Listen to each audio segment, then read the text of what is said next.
Hi my dear students, how are you? Welcome to my channel Limra Exoj. So today we will discuss on the topic algebraic expressions. Now we are going to make series lecture that lots of students has queried, and earlier we used to make lecture on particular topic, but now we are going to make lecture on chapter basis. It means that we are going to make lecture in a series manner, that one by one we will cover all the chapters, so that students can get proper knowledge and thoroughly knowledge in this platform. So now we will discuss topic algebraic expression. तो हमें यह समझना है कि algebraic expression होता क्या है. जैसे इसके अंदर आपने बहुत सारा टर्म सुना होगा, मोनोमियल, बाइनोमियल, ट्राइनोमियल, फिर आपने सुना होगा कांस्टेंट, वेरिएबल, कोएफिशिएंट और पॉलिनोमियल, फिर उसके बाद आपने सुना होगा linear equation, quadratic equation, cubic equation. तो ये सारी चीज़ें जो आपने सुना है, आज उसे समझना अच्छी तरीके से. जैसे कि फॉर एग्जांपल, मैं जस्ट एग्जांपल के तौर पे आपको समझाना चाह रहा हूँ. जैसे सपोज एक इक्वेशन है x² + 2x + 3. अगर आपसे ये पूछा जाए ये इक्वेशन जो है ये मोनोमियल है, बाइनोमियल है, ट्राइनोमियल है, फिर ये पूछा जाए ये लीनियर इक्वेशन है, क्वाड्रेटिक इक्वेशन है या क्यूबिक इक्वेशन है, फिर ये पूछ दिया जाए इसमें नंबर ऑफ वेरिएबल्स कितना है, तो स्टूडेंट कंफ्यूज हो जाएगा कि सर क्वेश्चन है क्या, सवाल इतने सारे हैं.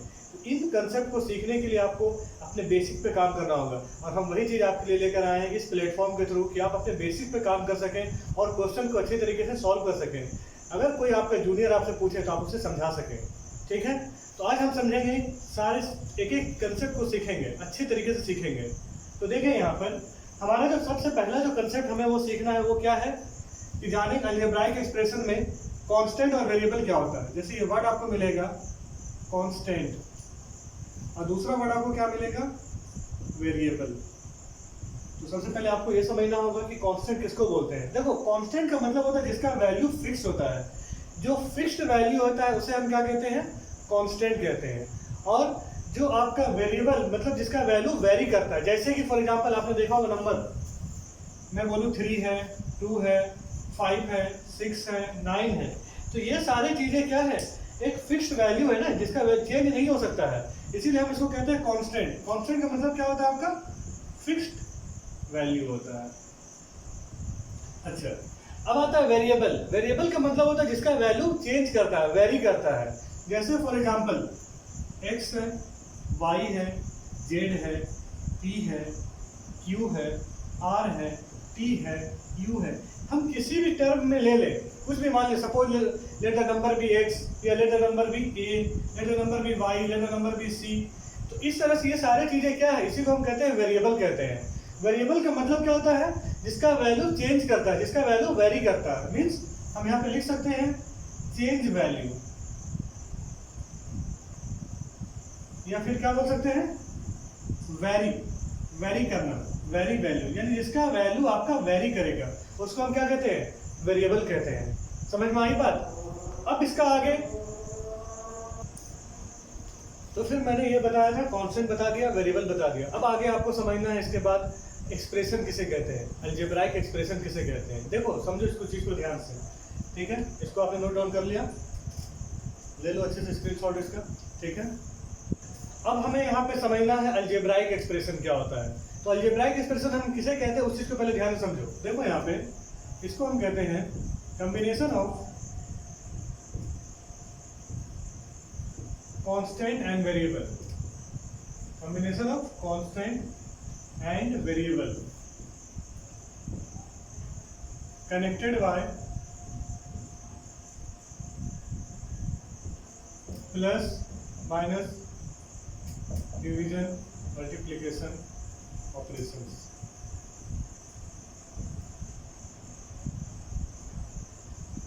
आर कॉल्ड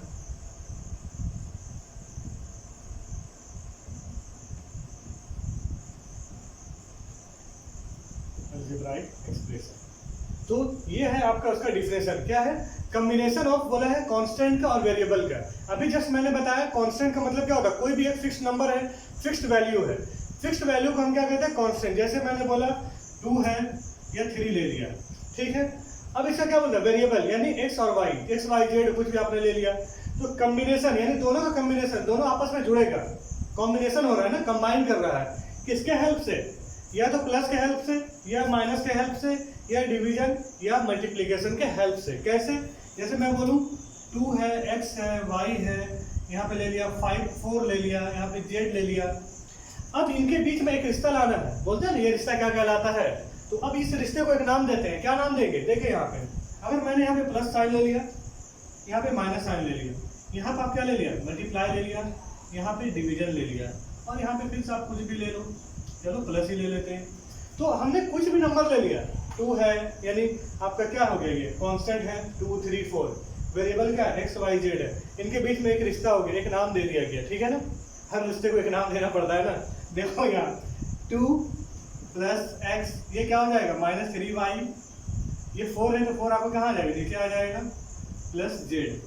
तो ये क्या बना? कुछ ये जो आपका बना, इसी चीज को हम क्या कहते हैं? अलजेब्राइक एक्सप्रेशन कहते हैं। आया समझ में? फिर से ध्यान से समझना अच्छे तरीके से। कॉम्बिनेशन ऑफ क्या बोला मैंने? कांस्टेंट नंबर कुछ लिया, कुछ वेरिएबल लिया, दोनों को आपस में जोड़ दिया, कुछ एक नया नाम दिया, कुछ एक रिश्ते के साथ दोनों को जोड़ा, तो एक नया रिश्ता क्या कहलाया? वो अलजेब्राइक एक्सप्रेशन कहा, ठीक है। अब जब रिश्ते बनेंगे तो फिर फैमिली बनते हैं, फिर लाइक देश समाज बनता है, सोसाइटी बनता है, ठीक है। बाकी आप तो समझदार हैं। चलिए आप आगे देखते हैं फिर। तो अब हमने यहाँ पर समझा अलजेब्राइक एक्सप्रेशन। अब इसके बाद हम समझेंगे टर्म्स के बारे में कि टर्म्स ऑफ एक्सप्रेशन क्या होता है, इन्हें भी हम समझ लेते हैं। जैसे मैंने अभी बताया आपको अलजेब्राइक एक्सप्रेशन, कोई भी सपोज एक इक्वेशन ले लिया 2x प्लस 3y माइनस 5, तो ये क्या है? एक अलजेब्राइक एक्सप्रेशन है, ठीक है। Combination of constant variable connected bye, यहाँ पे मल्टीपल साइन है, यहाँ पे भी मल्टीपल साइन है, बीच में प्लस है, यहाँ पे माइनस साइन है, ठीक है। अब आता है टर्म किसको बोलते हैं, टर्म ऑफ द एक्सप्रेशन किसको बोलते हैं, ये चीज समझना जरूरी है। अगर आप टर्म समझेंगे तब आपको समझ में आएगा मोनोमियल, बाइनोमियल और ट्राइनोमियल। अक्सर मैंने देखा है स्टूडेंट्स को, जब मैंने कुछ स्कूल्स में भी लेक्चर लिया तो फिर वहाँ पे मैंने देखा यही स्टूडेंट को प्रॉब्लम हुई कि उन्हें क्या है, इन बेसिक चीज़ों को नहीं पता होता कि टर्म्स किसको कहते हैं, लीनियर इक्वेशन किसको कहते हैं, क्वाड्रेटिक यानी on the basis of degree क्या है, on the basis of term कितने टाइप के आपके इक्वेशन होते हैं, ठीक है। तो अब हम समझेंगे टर्म्स किसको कहते हैं। देखो यहाँ पे मैंने पहले बताया अलजेब्राइक एक्सप्रेशन। अब अलजेब्राइक एक्सप्रेशन का एक जो पार्ट होगा, सिंगल पार्ट होगा, उसको हम क्या कहेंगे? टर्म कहेंगे। देखो दो अगर बेसिक डिफरेंस क्या है अलजेब्राइक एक्सप्रेशन और टर्म में? अलजेब्राइक एक्सप्रेशन में क्या था आपका? प्लस साइन भी यूज हो रहा था, माइनस भी हो रहा था, डिवीजन भी हो रहा था और मल्टीप्लिकेशन भी हो रहा था। लेकिन टर्म में क्या होगा? या प्लस होगा साइन या माइनस साइन होगा, दो ही साइन यूज होता है। तो याद इसमें क्या रखना है? पार्ट्स ऑफ, समझना ध्यान से, parts of algebraic expression separated by plus और माइनस साइन। हमने क्या बोला? ये भी बोल सकते हैं सेवरल पार्ट्स, ध्यान से समझना इसको, several parts of algebraic expression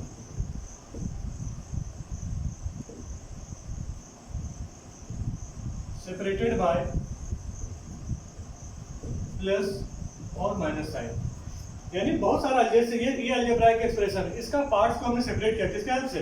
plus या माइनस साइन से। तब हम बोलेंगे उसको क्या बोलेंगे? टर्म्स ऑफ द एक्सप्रेशन बोलेंगे। क्लियर है?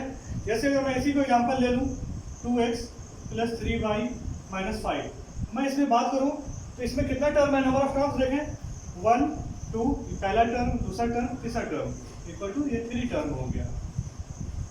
तो ये एक अलजेब्राइक एक्सप्रेशन था, ये इसका एक पार्ट हो गया, ये दूसरा पार्ट हो गया, ये तीसरा पार्ट हो गया। किससे वो सेपरेट हो रहा है? अलग किससे हो रहा है? या तो प्लस साइन से या माइनस साइन से। एक और एक एग्जांपल अगर हम ले लें, जैसे फॉर एग्जांपल देखो यहाँ पे मैंने ले लिया x² प्लस 2x। अब मैं बोलूँ यहाँ पे कितना टर्म है? एक टर्म, दो टर्म, ये कितना हो गया आपका? 2 टर्म हुआ ये, ठीक है ना। अच्छा, और जैसे अगर फॉर एग्जांपल अगर मैं एक और एग्जांपल लेना चाहूँ, आप देखें यहाँ पे इन चीज़ों को ध्यान से समझ लेना है। जैसे मैंने बोला यहाँ पे ले लिया y² plus 3y cube minus 5y plus 9। तो यहाँ पे क्या हो जाएगा? कितने टर्म हो जाएंगे आपके? 1 2 3 4 टर्म हो जाएंगे। I hope it's clear to you. कोई डाउट है तो आप पूछ सकते हो, ठीक है। अब नेक्स्ट इसके बाद आपको समझना है कि टर्म के बेसिस पे क्लासिफिकेशन क्या क्या होते हैं, ठीक है। हम यानी टर्म्स के बेसिस पे हमें समझना है अलजेब्राइक एक्सप्रेशन के कितने टाइप्स के होते हैं। तो आपके टोटल कितने टाइप्स के देखो समझना है। वैसे आप आगे भी ले सकते हो, मोनोमियल आपने सुना होगा, बायनोमियल, ट्राइनोमियल, ठीक है ना। फिर आपने सुना होगा क्वाड्रिनोमियल सुना होगा, पेंटानोमियल हो जाएगा, इस तरह से चलता रहेगा। पर जनरली आपको 3 चीज़ें पढ़ना है, मोनोमियल, बाइनोमियल और ट्राइनोमियल। तो हम समझ लेते हैं मोनोमियल क्या होता है, बाइनोमियल क्या होता है और ट्राइनोमियल क्या होता है। देखते हैं, जैसे एग्जाम्पल आप इसी से ले सकते हैं। जैसे मैं फॉर एग्जाम्पल देखो यहाँ पे, अगर मैं इसमें ले लूँ x² + 2x - 3, फिर मैंने ले लिया x² + 3x ले लिया, फिर मैंने सिंपल ले लिया x³ ले लिया। ये जो पहला है, ये दूसरा है, ये तीसरा है। तो यहाँ पे नंबर ऑफ टर्म्स कितने हैं देखो, काउंट करो आप, 1 2 3। तो ये हो जाएगा यहाँ पे देखो नंबर ऑफ टर्म्स। पहले में कितने हो जाएंगे, 3 हो जाएंगे। दूसरे में कितने हो जाएंगे, ये फर्स्ट है, ये सेकंड है, तो 2 हो जाएंगे। यहाँ पे क्या है, एक ही टर्म है। एक टर्म को क्या कहेंगे, मोनोमियल। 2 टर्म आपका क्या हो जाएगा, बाइनोमियल। और जो 3 टर्म है वो क्या हो जाएगा आपका, ट्राइनोमियल। समझ में आई बात यहाँ पे। यानी पार्ट्स जब बोलेंगे किसी भी अलजेब्राइक एक्सप्रेशन में अगर एक टर्म होगा तो उसे क्या बोलेंगे, मोनोमियल। 2 टर्म होगा तो क्या बोलेंगे उसे, बाइनोमियल। और अगर 3 टर्म होगा तब हम उसे क्या बोलेंगे, ट्राइनोमियल। समझ में आई बात। तो आई थिंक यहाँ तक आपका कंसेप्ट समझ में आ गया होगा, ठीक है। अब हम फिर इसके बाद अगला जो हमें पढ़ना है, पढ़ेंगे लीनियर इक्वेशन किसको कहते हैं, क्वाड्रेटिक इक्वेशन किसको कहते हैं और क्यूबिक इक्वेशन किसको कहते हैं। अब ये किसके बेसिस पे होगा, on the basis of degree, ठीक है। अभी जो हमने पढ़ा ये क्या था, on the basis of term. अब हम आएगा हमारा on the basis of degree, ठीक है। अब हम इसे देखते हैं यहाँ पर।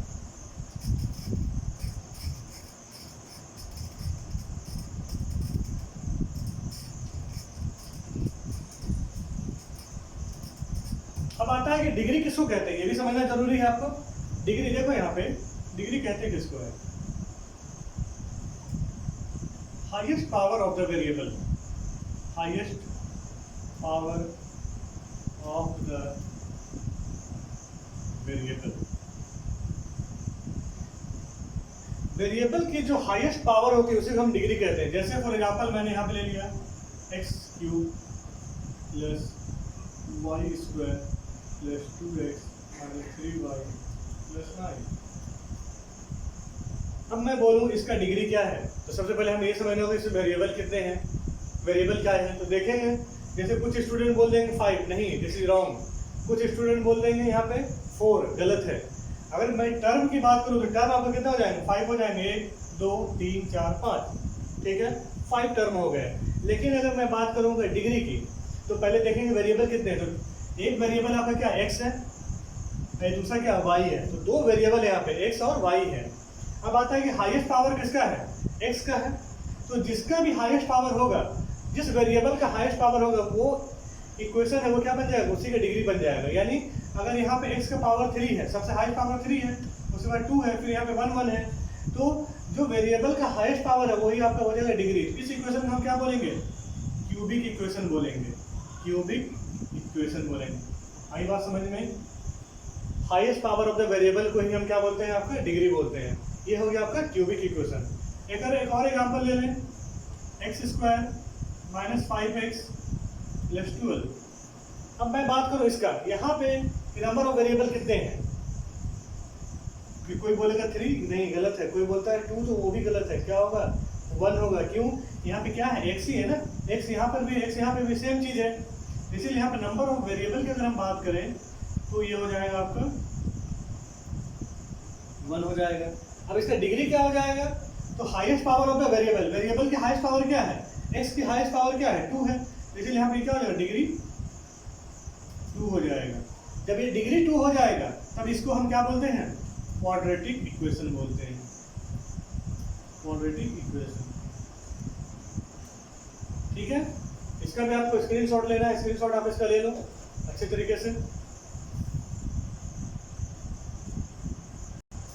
अब हम इसमें देखना है आगे क्या है। जैसे फॉर एग्जांपल मैंने ये ले लिया x + 3। अब मैं बोलूंगा ये क्या है, इसका डिग्री क्या है। तो सबसे पहले देखें वेरिएबल, कितना वेरिएबल है, एक वेरिएबल x का है। तो वेरिएबल का हाईएस्ट पावर यहाँ पे क्या है, 1, इसीलिए हम इसको क्या कहेंगे, डिग्री 1 कहेंगे। जब ये आपका डिग्री 1 हो जाएगा तो इसको हम क्या कहेंगे, लीनियर कहेंगे। आया समझ में आपको, लीनियर। तो यहाँ पे 3 चीज पढ़ा। अब देखो जरा एक बार फिर से रिकॉल कर लेते हैं। जैसे मैंने इक्वेशन लिखा x² + 3x प्लस 6, दूसरा मैंने लिख दिया x cube plus 9x square plus 6x plus 4, फिर मैंने लिख दिया x प्लस y प्लस 3, या फिर मैंने ले लिया यहाँ पे x प्लस 9। तो पहला आपका क्या हो जाएगा, ये highest power of the variable, variable की हाईएस्ट पावर क्या है, x का हाईएस्ट पावर 2 है, इसका क्या हो जाएगा, डिग्री 2 हो जाएगा। अच्छा यहाँ पे देखो x की हाईएस्ट पावर क्या है, 3 है, यहाँ पे x का 3 है तो ये डिग्री 3 हो गया, यहाँ पे क्या है 1 है, ये डिग्री 1। तो डिग्री 2 मतलब क्वाड्रेटिक इक्वेशन, डिग्री 1 मतलब आपका ये यहाँ पे डिग्री 1 है तो ये लीनियर हो जाएगा, और ये डिग्री 3 हो जाती है क्यूबिक इक्वेशन। तो आज हम इस टॉपिक को यहाँ पे रोकते हैं, एंड करते हैं। इसका अगला पार्ट आपको फिर अगले दिन मिल जाएगा। Thank you.